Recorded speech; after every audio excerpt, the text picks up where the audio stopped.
सायंकाळच्या मननचिंतनामध्ये एस.ए. चर्च नंदुरबार दुधाळी शिवार शहारोन आपलं सहर्ष स्वागत करीत आहे. मी रेवंड विश्वास पाडवी यांना पुढे येण्याची विनंती करतो. उपासना संगीत गीत नंबर 115 आणि विजय संगीत गीत नंबर 27 येशू प्रिय तारका आश्रयाच्या खडका हे आपण मंडळीच्या चालीवर गाऊया.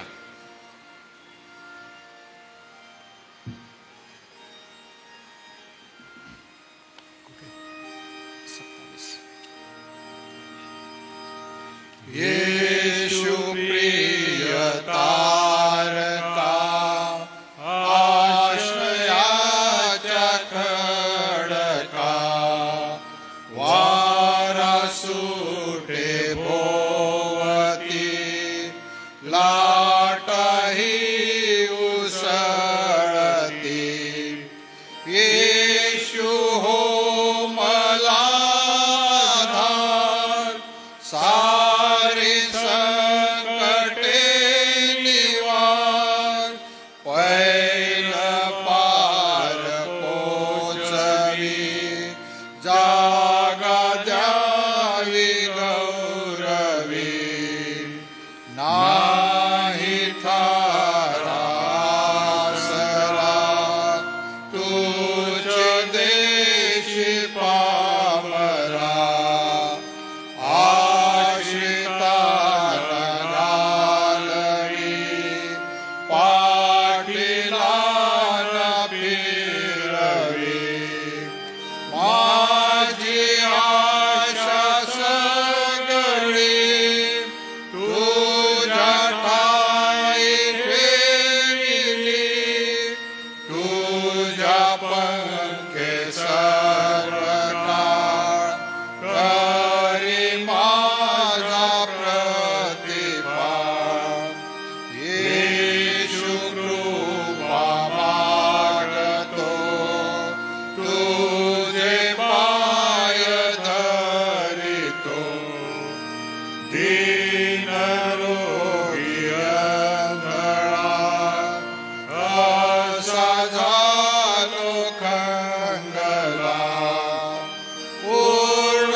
दिवसभरासाठी आभार मानित येणारं जे वचन आहे ते रेव्हरंड सॅमसन जयकर पाळसाहेब यांच्याकडून आज आहे. मी आपल्या मंडळीचे पंच श्री राजेंद्र व्यास आपणाला विनंती करेन, कृपया आपण आरंभीची प्रार्थना करण्यासाठी पुढे यावं.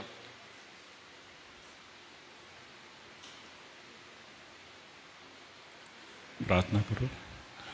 पुन्हा परमेश्वर बापा मान आणि महिमा गौरव तुला देतो प्रभू, यासाठी की तो आमचा पिता आहे, तो आमचा प्रभू आहे, तो आमचा तारणार आहे, तो आमच्या पापांची क्षमा देणार आहे. एवढंच नव्हतं परमेश्वरा, जे अभिवचन तू सार्वकालिक जीवनाचे दिलं त्याही त्याला मी आभार मानतो परमेश्वरा.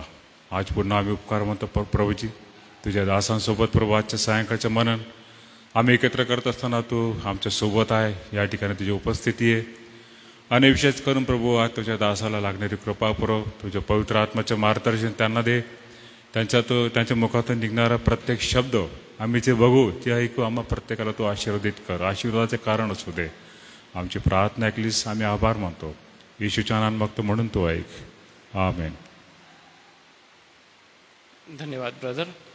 मी आपल्या सगळ्यांच्या उपस्थितीमध्ये आजच्या वचनाची सेवा करणारे सन्माननीय रेव्हरंड सॅमसन जयकर पाळसाहेब आपलं स्वागत करतो आणि आपणाला विनंती करतो की आपण पुढे येऊन देवाच्या पवित्र वचनाची सेवा करावी.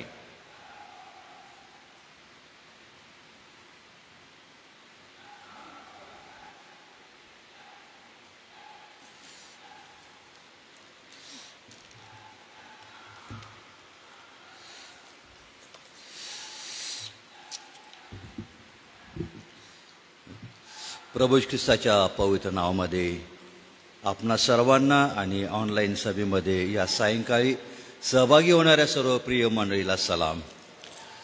देवाचे आभार मानतो, त्याला धन्यवाद देतो पुन्हा एक वार. त्याच्या दयेने, त्याच्या कृपेने, त्याच्या वचनाची सेवा करण्याची मौल्यवान संधी देवानं मला उपलब्ध करून दिली, त्याबद्दल मी देवाचे आभार मानतो. या दिवसांमध्ये आपण 40 दिवसाच्या उपासना प्रार्थनेमध्ये आहोत, मंडळी म्हणून, विश्वासणारे म्हणून. आणि माझ्या मते आजची 24वी आपली सभा आहे उपासना प्रार्थनेचे. आणि जे शास्त्रभाग सर्व दासांना विषयानुरूप वाटून देण्यात आलेले, त्यानुसार आज पुन्हा एक वार मत्तई कृषीवर्तमान याचा 19वा अध्याय 16 पासून तर 30 या वचनावर आपण आज मनन करणार आहोत. आणि म्हणून या मननाकडे जाण्यापूर्वी पुन्हा एक वार देवाच्या हाती मी स्वतःला सोपवतो. 2 शब्दाची प्रार्थना आपण करू. परमेश्वर, आभार मानतो, तुला धन्यवाद देतो. पुन्हा एक वार तू माझी आठवण केली, तुझ्या दयेने कृपेने मौल्यवान संधी तुझ्या पवित्र वचनाची सेवा करण्याची तू मला दिलीस, याबद्दल देवापा तुझे मनापासून आभार मानतो, तुला धन्यवाद देतो. आणि आज सायंकाळी पुन्हा एक वार देव जो बाप, देव जो पुत्र आणि देव जो पवित्र आत्म्याच्या नावाने मी तुला शरण येतो. प्रभू, तू माझा स्वीकार कर, माझ्या अशुद्ध ओटा जीवाला स्पर्श कर, माझ्या अपराधांची पापांची क्षमा कर. आणि पुन्हा एक वार प्रभू तुझ्या क्षमेचा एक नवीन स्पर्श या सायंकाळी मला तू दे. तुझ्या वचनावर लक्ष केंद्रित करत असताना माझ्या मुखाचा वाणीचं द्वार तू हो. प्रभू देवापा, मुखातून निघणारा शब्द तुझं वचन हे तुझं वचन असू दे. आणि या ठिकाणी ऐकणारे तुझे दास आणि ऑनलाईन सभेमध्ये सहभागी होणार तुझी मंडळी, या सर्वांना देवापा आजच्या वचनाच्याद्वारे एक नवीन तू मार्गदर्शन कर, एक नवीन तू देवापा आशीर्वाद तू दे. त्यासाठी तुझ्याकडे आम्ही पवित्र आत्म्याचं मार्गदर्शन सहाय्य मागतो. पवित्र आत्म्याचं देवापा एक नवीन सामर्थ्य तू मलाही दे. आणि आमच्या आजच्या एकत्र येण्याच्याद्वारे प्रभू तुझं गौरव दे. या 40 दिवसांच्या सप्ताहामध्ये उपासना प्रार्थनेमध्ये तुझी मंडळी जे जे प्रिय विश्वासणार देबापा उपासना प्रार्थना करीत आहेत, त्या सर्वांना देबापा लागणारी कृपा तो पुरीव. आणि या संपूर्ण या दुःख सणाच्या दिवसांमध्ये आमचं लक्ष तुझ्या वधस्तंभाकडे लागलेलं असू दे, अशी प्रार्थना आणि विनंती करतो. आजची संपूर्ण वेळ तुझ्या पवित्र हातामध्ये येतो. तू आमचा स्वीकार करीन, मला आणि मंडळीला आशीर्वादित कर. येशूच्या नावाने प्रार्थना केली म्हणून तो ऐक.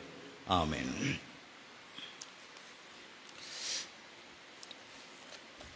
या 40 दिवसाच्या उपासना प्रार्थनेमध्ये आजचा जो एक विषय आहे, प्रमुख विषय आहे, येशू ख्रिस्ताच्या या दृढ निश्चयाने जेव्हा तो यरूशलेमकडे निघालेला असताना पेरिया किंवा यहुदिया प्रांतामधून तो जात असताना एका गावामध्ये आलेला आहे. आणि त्या गावामध्ये आला असताना त्या गावातील एक अधिकारी आहे जो श्रीमंत आहे. आणि त्याला जेव्हा समजलं की येशू आलेले आहेत म्हणून तो त्या ठिकाणी येशूकडे आलेला आहे. आणि त्याच्या मनामध्ये काही प्रश्न निर्माण झालेले आहेत. त्या प्रश्नांचं उत्तर आणि त्याद्वारे स्वतःचं समाधान करून घेण्यासाठी तो प्रभू येशू ख्रिस्ताकडे आलेला आहे. मार्क याचा 10व्या अध्यायामध्ये 17:31 हा लेखक असं म्हणतो की हा तरुण अधिकारी आहे, हा 10वात येशू ख्रिस्ताकडे आलेला आहे. तो येशू ख्रिस्ताला पाया पडलेला आहे आणि त्याने त्याच्या जीवनाला आवश्यक असणारा प्रश्न येशूला त्याने विचारलेला आहे. आजच्या मननामध्ये या प्रश्नांवरून असं आम्हाला पाहायला मिळतं की मानवी जीवन हे अनेक प्रकारच्या प्रश्नांनी भरलेलं आहे. मग ते वैयक्तिक असो, कौटुंबिक, सामाजिक असो, राजकीय, जैगिक दृष्टिकोनातून असो किंवा आध्यात्मिक दृष्टिकोनातून असो, अनेक प्रश्नांना त्यामधून निर्माण होणाऱ्या समस्यांना एक मनुष्य म्हणून त्याला तोंड द्यावं लागत असते. एका प्रश्नातून दुसरा प्रश्न, एका समस्येमधून दुसऱ्या समस्या निर्माण होत जातात. आणि मनुष्य यामधून सुटण्याची व्यर्थ धडपड प्रयत्न करत असतो आणि तो त्यामध्ये निराश होतो, त्यामध्ये अडकून पडतो. आणि जेव्हा मनुष्याला आपल्या प्रश्नांची उत्तरं मिळत नाही, तो स्वयंप्रयत्नाने यातून बाहेर पडायचा प्रयत्न करतो, तेव्हा एखाद्या दलदलीत फसल्याप्रमाणे त्याची स्थिती असते आणि तो जास्तच या दलदलीमध्ये फसत जातो, शेवटी निराश होतो. आणि जेव्हा मनुष्याला आपल्या समस्यांचं उत्तर मिळत नाही, त्याचं समाधान होत नाही, तेव्हा तो जास्त निराशेच्या अंधकारामध्ये जातो, अस्वस्थ होतो, बेचैन होतो. आणि वेळ प्रसंगी जगामध्ये आम्ही पाहतो, समाजामध्ये पाहतो आम्ही की असे लोक जेव्हा त्यांच्या स्वतःच्या प्रश्नांचं उत्तर मिळत नाही, तेव्हा पुष्कळदा आपल्या स्वतःच्या जीवनाचा ते अंत करून घेत असतात. परंतु पवित्र शास्त्र बायबलमध्ये मानवी जीवनाच्या उद्भवणाऱ्या सर्व प्रश्नांचं, सर्व समस्यांचं उत्तर आहे. याबद्दल आम्ही देवाचे आभार मानू, देवाला धन्यवाद देतो. या शास्त्र भागामध्ये मत्ती 19 अध्याय 16 ते 30 यामध्ये 2 पार्ट आहे, 2 भाग आम्हाला पाहायला मिळत आहे. आणि यामध्ये पाहत असताना पहिला जो भाग आहे की एका श्रीमंत अधिकाऱ्याला त्याच्या स्वतःच्या जीवनाबद्दल, धार्मिक जीवनाबद्दल उद्भवलेला प्रश्न आहे आणि तो प्रश्न घेऊन तो प्रभू येशू ख्रिस्ताकडे येत आहे. त्यामध्ये आणखी 3 प्रश्न त्यामध्ये उपप्रश्न निर्माण झालेले आहेत. दुसरा जो भाग आहे 23 ते 30 मध्ये शिष्यांपुढे प्रश्न निर्माण झालेला आहे आणि मग त्याच्यामध्ये 2-3 प्रश्न शिष्यांपुढे उद्भवलेले आहेत या एकाच प्रसंगामधून.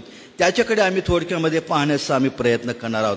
आणि म्हणून मी आधीच म्हटलं की मनुष्याचं जीवन हे अनेक प्रकारच्या प्रश्नांनी भरलेलं आहे, जणू काही एक प्रकारे कोडं आहे ते. आणि यामधून बाहेर पडायचा जो व्यर्थ प्रयत्न करतो त्याला अपयश येतं. नीतिसूत्रामध्ये देवाचं वचन असं म्हणतं, बायबल असं म्हणतं की मनुष्याला त्याच्या दृष्टीने एक मार्ग दिसतो, पण त्याच्या शेवटी मृत्यूच्या वाट आहेत. याचा अर्थ असा की मनुष्य हर तऱ्हेने आपल्या जीवनाचा प्रश्नाचं उत्तर जगामध्ये शोधायचा प्रयत्न करतो, तेव्हा तो निराश होतो. पण हाच मनुष्य जेव्हा देवाकडे येतो, प्रभू येशू ख्रिस्ताकडे येतो आणि आपल्या प्रश्नांची उत्तरं किंवा समस्या येशूला सांगतो, तेव्हा निश्चितपणे प्रभू येशू ख्रिस्त त्या प्रश्नांचं उत्तर देतो, त्यांचं समाधान करतो, त्याला शांती देत असतो. पहिल्या भागामध्ये या श्रीमंत अधिकारी आहे त्याच्या जीवनाकडे आम्ही पाहत असताना याच्याबद्दलचं वर्णन केले आहे की हा श्रीमंत आहे, एक प्रतिष्ठित व्यक्ती आहे, धनवान आहे, अधिकारी आहे आणि विशेष करून हा एक धार्मिक वृत्तीचं जीवन जगणारी ही व्यक्ती आहे. कारण तो तरुणपणापासून नियमशास्त्राचं पालन करणारी व्यक्ती या ठिकाणी आम्हाला पाहायला मिळत आहे. असं असताना त्याच्या जीवनामध्ये एक प्रश्न निर्माण झालेला आहे. विशेष करून त्याच्या जीवनामध्ये त्याचं लक्ष मरणानंतरच्या जीवनाकडे वेधलं गेलेलं आहे. मरणोत्तर जीवनाच्या संदर्भात म्हणजे सार्वकालिक जीवनाच्या संदर्भात एक प्रश्न त्याला निर्माण झालेला आहे आणि तो प्रश्न घेऊन तो प्रभू येशू ख्रिस्ताकडे आलेला आहे असं म्हटलेलं आहे. श्रीमंत अधिकारी आणि शिष्यांनी विचारलेला प्रश्न हे स्वर्गाशी संबंधित होते, मात्र यामध्ये थोडासा मूलभूत फरक आम्हाला पाहायला मिळतो.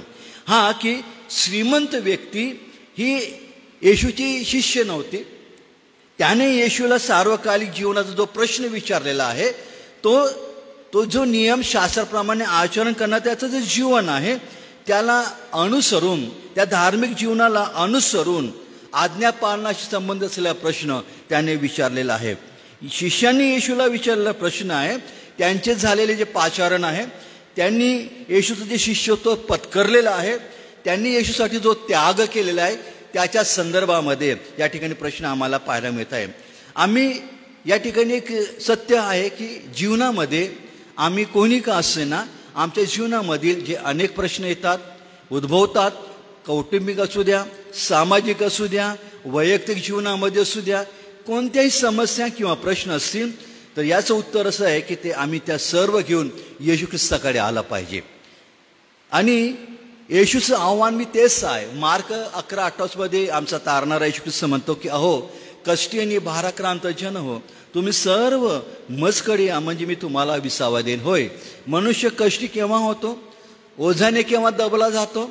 ज्या वेळेला त्याच्या जीवनामध्ये अनेक प्रकारच्या समस्या असतात, वादळ असतात, प्रॉब्लेम असतात, त्यावेळेला तो या ओझाने दबून जातो.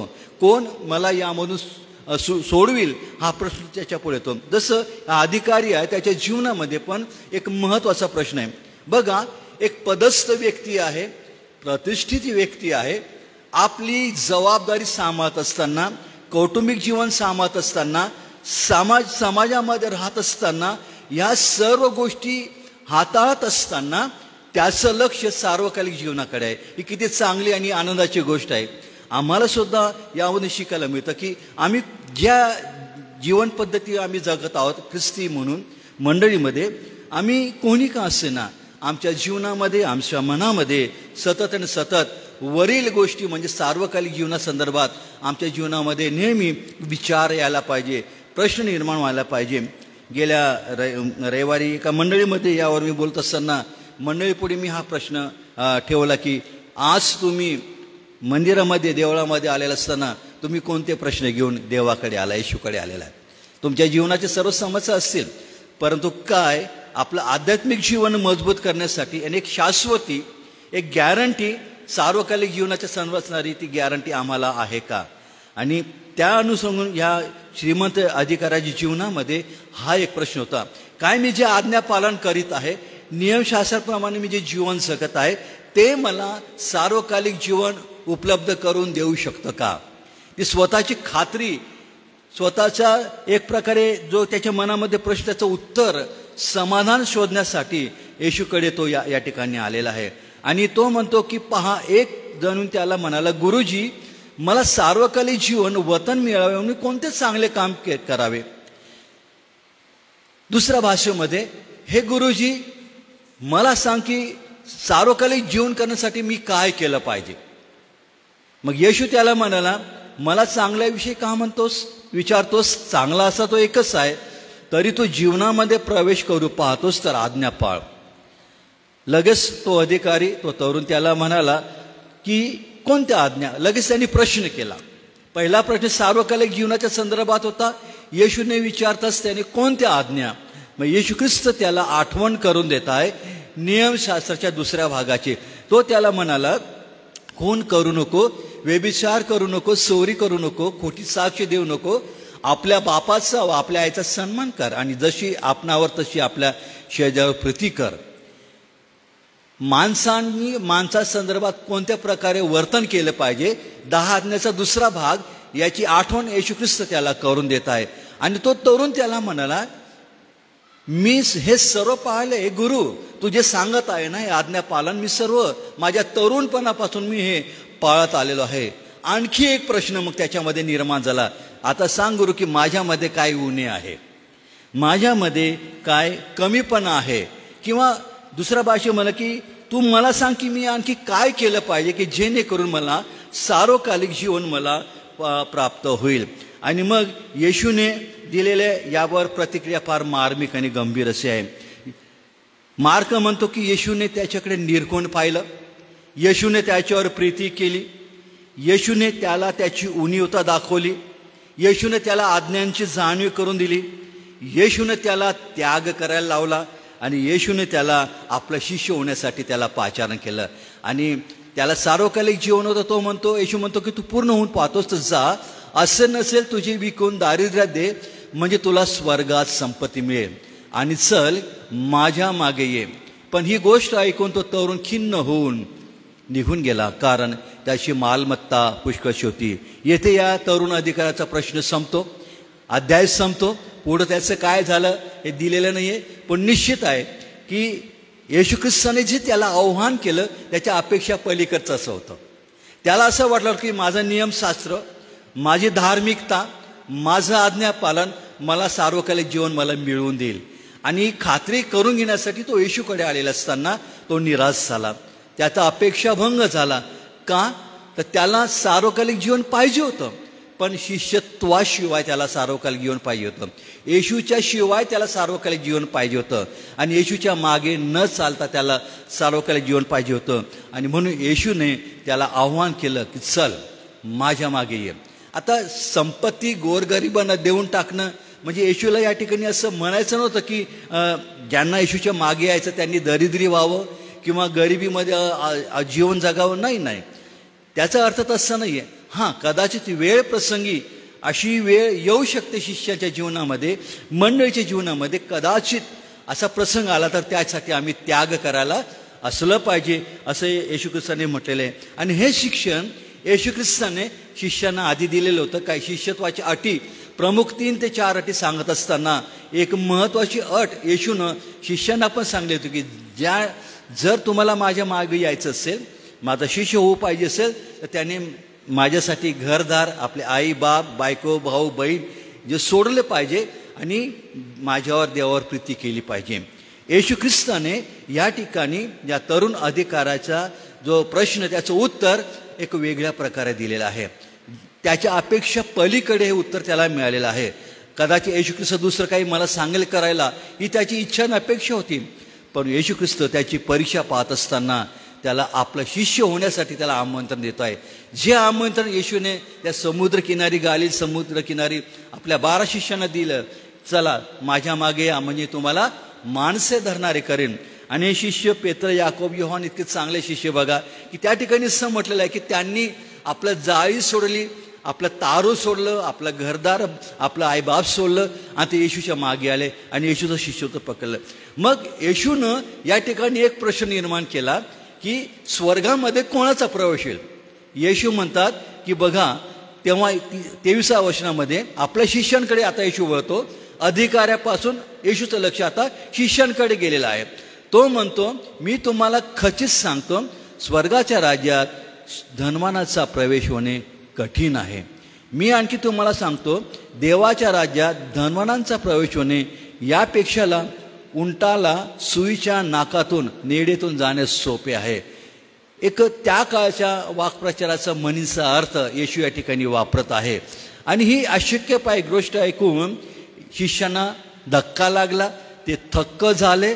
त्याचं कारणही तसंच होतं, कारण हेच शिष्य येशूच्या मागे सर्व काही सोडून आलेले होते. त्यांनी त्याग केलेला होता. आणि मग पेत्राने लगेच त्या सर्वांच्या वतीने प्रश्न केला, शिष्यांनी प्रश्न केला, मग कोणाचं तारण होणं शक्य आहे? कोणाचं तारण होणं शक्य आहे? आणि ह्या ठिकाणी तारण हा जो शब्द, मूळ शब्द, त्याला सोजो किंवा सोडजो हा शब्द वापरलेला आहे. संपूर्ण मुक्ती हा शब्द त्याच्यामध्ये वापरलेला आहे. तारण याविषयी मंडळीमध्ये आम्ही अनेकदा ऐकलेलं आहे, ऐकत असतो. थोडक्यामध्ये जुन्या करारामध्ये तारण ही संकल्पना विविध प्रकारच्या संकटांमधून केली जाणारी मुक्ती या संदर्भात वापरली होती.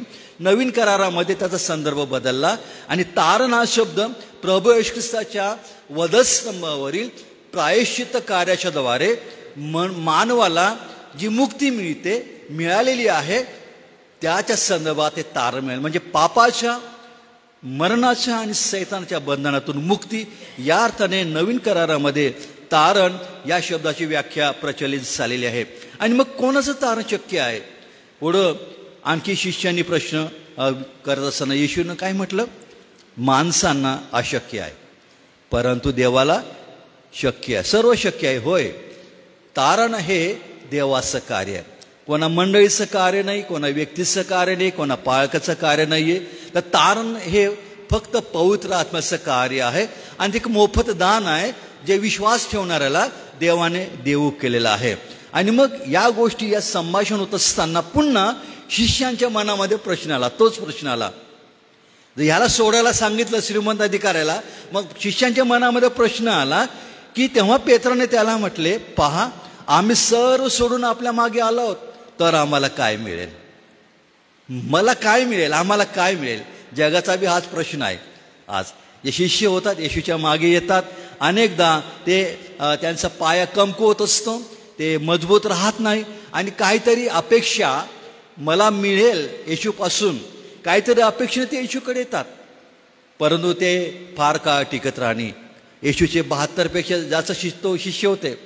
जेव्हा येशू त्यांना या वचनाने शिकवत होता तेव्हा ते काय म्हणाले, हे फार कठीण वचन आहे, हे समजण्यात कोण ऐकून घेतं? आणि मग शेवटी बायबलमध्येच म्हटलेलं आहे की हे सर्व शिष्य सोडून येशूला सोडून निघून गेले, ते कधीच परत त्याच्या मागे चालले नाही. मग तेव्हासुद्धा प्रश्न पेत्राने विचारला, प्रभू आम्ही, मग शिष्यांना प्रश्न विचारला, तुम्हालाही सोडून जायची इच्छा आहे का? पेत्र का म्हणाला, प्रभू आम्ही जाणार कुठं? सार्वकालिक जीवनाची वचनं तर आपणाकडे आहे.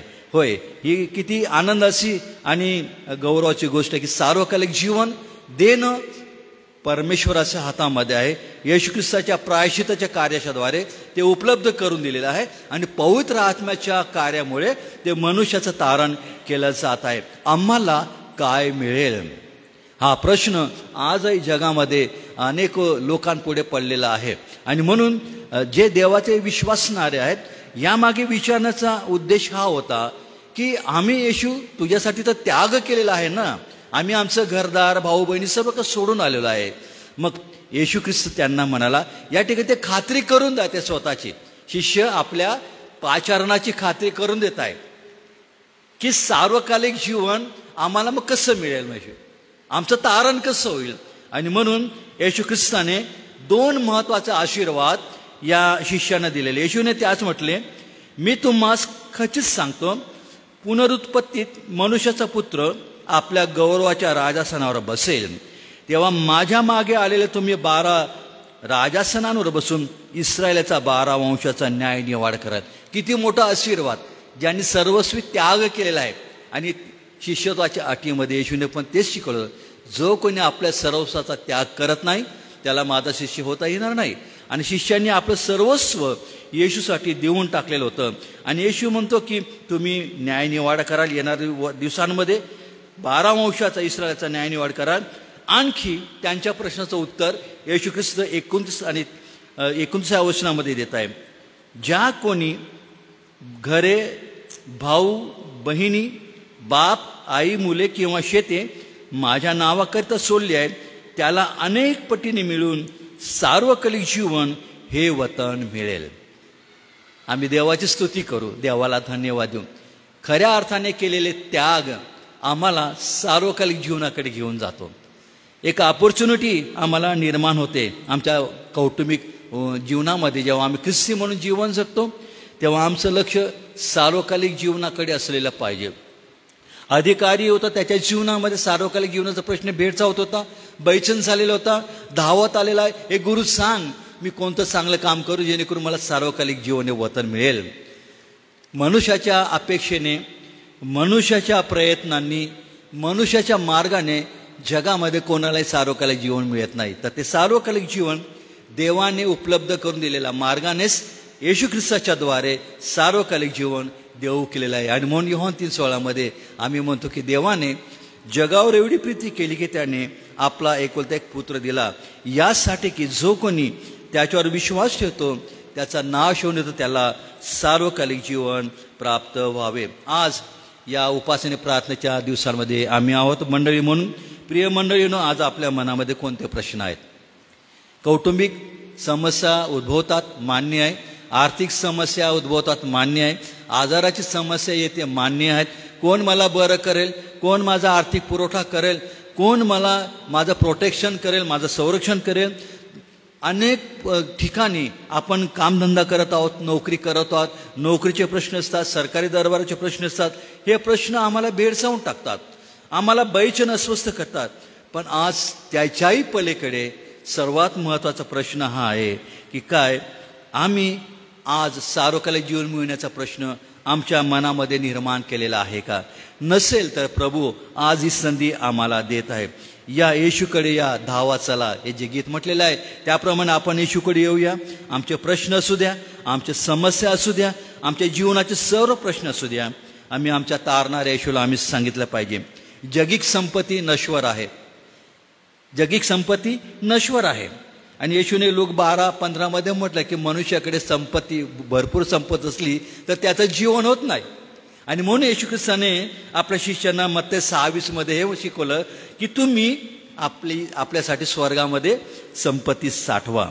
कारण इतर पृथ्वीवरील काय कसर लागतं, ती गंजून जाते, चोर तो लुटून घेऊन जाते.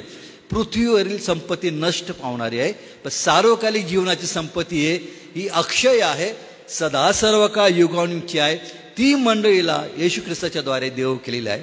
आणि म्हणून आज आपण सुद्धा हाच प्रश्न विचारू की येशू काय केल्याने मला सार्वकालिक जीवन प्राप्त होईल. या प्रश्नाचं उत्तर येशूकडे आम्ही मागत असताना येशूला अपेक्षित असलेलं जीवन जगून आपण त्याला धन्यवाद देऊया. Thank you very much. या लहानशा मननाच्या द्वारे देव तो मला आशीर्वाद देव. थँक्यू पाळक साहेब. धन्यवाद पाळक साहेब, अतिशय मौल्यवान आणि महत्त्वपूर्ण अशा पवित्र वचनांसाठी. कारण की ही वचनं आमच्या मनाची पकड घेतात, आम्हाला ख्रिस्ती जीवनामध्ये वाढवत असतात. एवढंच नव्हे तर सार्वकालिक जीवन प्राप्तीसाठी ह्या तरुणाने विचारलेल्या प्रश्नाला ख्रिस्ताने दिलेलं उत्तर हे म्हणजे सर्वस्वाचा त्याग व ख्रिस्ताला आपलं स्वीकारणं.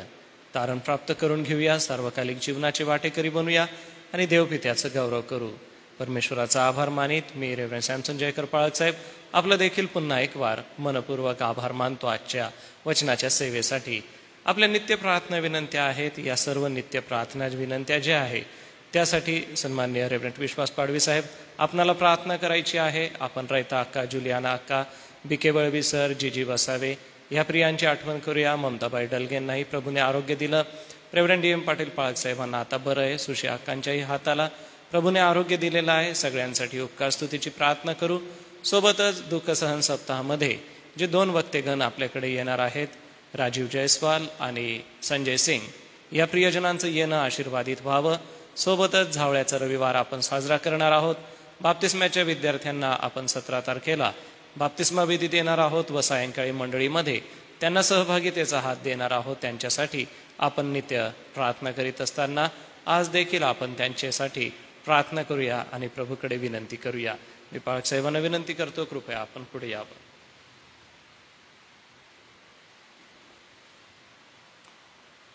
आमच्या प्रार्थना ऐकणाऱ्या जिवंत देव बापा, पुन्हा एकदा प्रभू आम्ही तुझ्या नावाला धन्यवाद देत, तुझी स्तुती करत आणि जो तू एकच एक आमचा परमेश्वर, ज्याला सर्व काही ठाऊक आहे, ज्यानं सगळं काही निर्माण केलेलं आहे आणि चुकलेल्या मानवाला, पापात असलेल्या मानवाला कशा रीतीने पुन्हा एकदा ते पावित्र्य आणि ते सार्वकालिक जीवन द्यावं याची देखील तू अगदी सुरुवातीपासूनच प्रभू उत्तम अशी योजना तयार केलीस. आणि मनुष्य प्रभुदेव बापा त्या देवाच्या सानिध्यात यावा, त्याचा सार्वकालिक बचाव व्हावा, यासाठी तू खरोखर आपला पुत्र येशू ख्रिस्त या जगात पाठवून दिलास. आणि येशू गुरु म्हणून या जगात आला आणि पुन्हा एकदा प्रभुदेव बापा एक नवीन युगाला सुरुवात झाली, नवीन कराराला सुरुवात झाली. आणि तो येशू गुरु आपल्या लोकात बसला, उठला, फिरला, त्याने देवराज्याविषयीची घोषणा केली. आणि पुन्हा एकदा प्रभुदेव बापा नियमशास्त्र काय आहे, नियमशास्त्रातली नीतिमत्ता काय आहे आणि त्याचा खराखुरा अर्थ, त्याचं स्पष्टीकरण त्याने नियमशास्त्र पाळणाऱ्या लोकांना करून दिलं. होय देव बापा, हा जो तरुण होता हा नियमशास्त्र पाळणारा होता. 10 आज्ञा प्रभू त्याने परिपूर्ण रीतीने पाळल्या. आणि प्रभुदेव बापा अशा आम्हाला नवीन करारामध्ये फार कमी उदाहरणं मिळतात की ज्यांनी अशा प्रकारचं पालन केलं परंतु ते सार्वकालिक जीवन मिळवू शकले नाही. प्रभुदेव बापा आम्ही तुझी स्तुती करतो.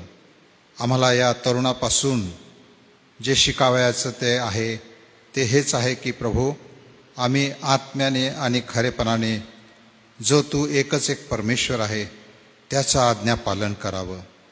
एवढंच नव्हे तर आमच्या जीवनाचं संपूर्ण समर्पण आम्ही तुला करावं. आमच्या जीवनामध्ये सर्वश्रेष्ठ ताण तुला द्यावं. आणि जे काही प्रभू आम्ही तुझ्यासाठी करू ते प्रथम ख्रिस्ताला स्थान देऊन करू. या पलीकडे प्रभू आमच्या जीवनात काहीही नसावं. आणि ही गोष्ट प्रभू त्या तरुणाला रुचली नाही, त्याला गोष्ट ती पचली नाही आणि त्याने निराश होऊन माघार घेतली. आणि खरोखर प्रभुदेव बापा तो ते सार्वकालिक तारण आणि सार्वकालिक प्रभुदेव बापा जीवन मिळवू शकला नाही.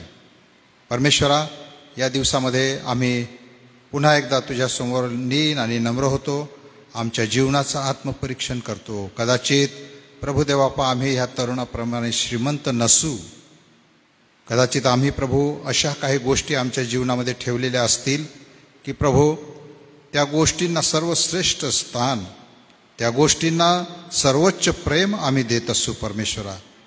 आणि खरोखर आम्हाला देखील आज येशू गुरु हेच म्हणत आहे की तुला देखील या गोष्टी करण्याची गरज आहे, की प्रथम तू आपल्या अंतःकरणापासून आपल्या जीवनाचं आणि शरीराचं संपूर्ण समर्पण कर. प्रभू आम्ही ही वचनं आमचं आत्मपरीक्षण म्हणून स्वीकारतो आणि त्याप्रमाणे जगण्यासाठी लागणारी कृपा तुझ्यापाशी मागतो. हीच आमची प्रार्थना आणि विनंती आहे. आज प्रभू जे वचन तुझ्या दासापूर्वी गाजविण्यात आले आहे त्या वचनाबद्दल आम्ही मनापासून आभार मानतो. रेव्हरंड सॅमसन जयकर यांच्या सेवेबद्दल आभार मानतो, त्यांच्या परिवाराबद्दल आभार मानतो. देवापा येणाऱ्या दिवसात लागणारी सर्व प्रकारची कृपा आणि सौख्य त्यांना तू दे, अशी आम्ही त्यांच्यासाठी प्रार्थना आणि विनंती करतो.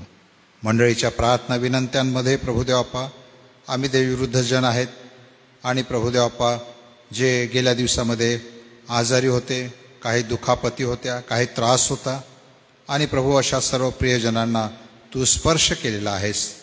त्यांना पुन्हा एकदा प्रभू एक नवीन आरोग्य तू दिलेलं आहे, नवीन शक्ती त्यांना तू दिलीस, म्हणून आम्ही तुझे आभार मानतो आणि तुझी स्तुती करतो. ज्यांना ज्यांना प्रभुदेवापा आरोग्याची गरज आहे, जे प्रभू अशक्त आहेत, काही अडचणीत आहेत, अशा सर्व जणांची आम्ही आठवण करतो आणि मागतो. देवापा तू कृपा करणारा परमेश्वर आहे, तू आपला आरोग्याचा हात लांब करून स्पर्श करून बरं करणारा परमेश्वर तू आहेस. आणि म्हणून प्रभू अशा गरजवंतांना तुझी कृपा मिळो, तुझं आरोग्य मिळो आणि पुन्हा त्यांच्या मुखामध्ये तुझी स्तुती असो, अशी आम्ही तुला प्रार्थना आणि विनंती करतो.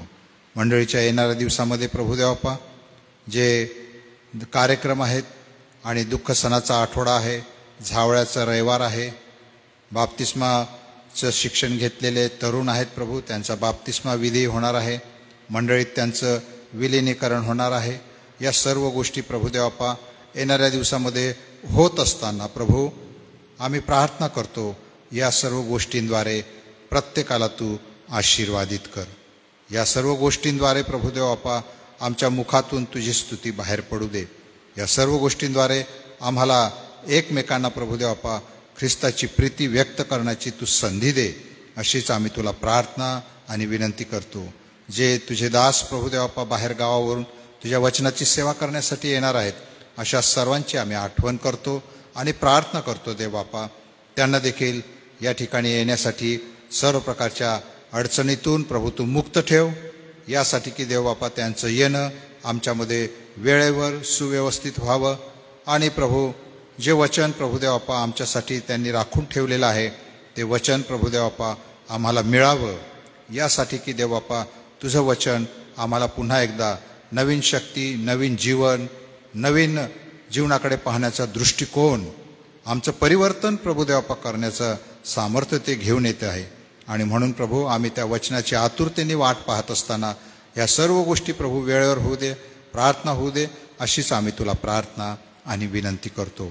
आजच्या सुंदरशा या सहभागीबद्दल आम्ही पुन्हा एकदा तुझे आभार मानतो आणि तुझी स्तुती करतो. येशूच्या नावाने ही प्रार्थना केली म्हणून तू ऐक. आमेन. धन्यवाद पवार साहेब. यावेळेला आपण प्रभूने आपल्या शिष्यांना शिकवलेली प्रार्थना म्हणूया आणि प्रभूच्या प्रार्थनेनंतर आजचे नियोजित वक्ते रेव्हरंड सॅमसन जयकर पाळक साहेब आपण पुढे येऊन प्रभूचा आशीर्वाद द्यावा. हे आमच्या स्वर्गातील पित्या, तुझे नाव पवित्र मानले जाओ, तुझे राज्य येऊ, जसे स्वर्गात तसेच पृथ्वीवरही तुझ्या इच्छेप्रमाणे हो. आमची रोजची भाकर आज तू आम्हास दे, आणि जसे आम्ही आमच्या ऋण्यास ऋण सोडितो तशीच तू आमची ऋणे आम्हास सोड, आणि आम्हास परीक्षेत आणू नकोस, तर आम्हा सर्व वाईटापासून सोडीव, कारण की राज्य, सामर्थ्याने गौरव ही सर्व काळ तुझीच आहे. आमेन. आणि आता आपला तारणारा प्रभू येशू ख्रिस्ताची कृपा, देवबापाची प्रीती, पवित्र आत्म्याची सहभागिता या मंदिरामध्ये हजर असणाऱ्या सर्व प्रभूच्या दासांबरोबर, ऑनलाईन सभेमध्ये हजर असणाऱ्या आमच्या सर्व प्रिय मंडळीबरोबर, येसे चर्चेच्या सर्व मंडळ्या आणि देवाचं निवडलेली इस्रायल राष्ट्र याच बरोबर आता आणि सदा स्वर्गापर्यंत असो. आमेन.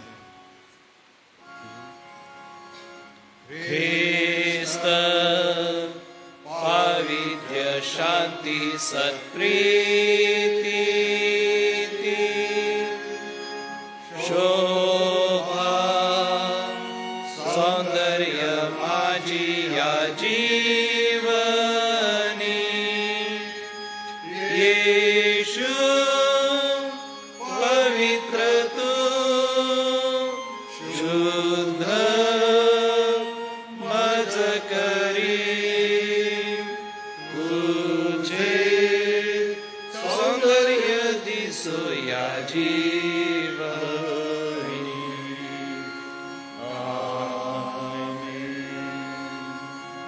उद्या शनिवार तरुण संघ असल्यामुळे आपण सायंकाळची सभा घेऊ न शकणार, परंतु रविवारी सकाळी 8:30 वाजता आपली नियोजित भक्ती असेल.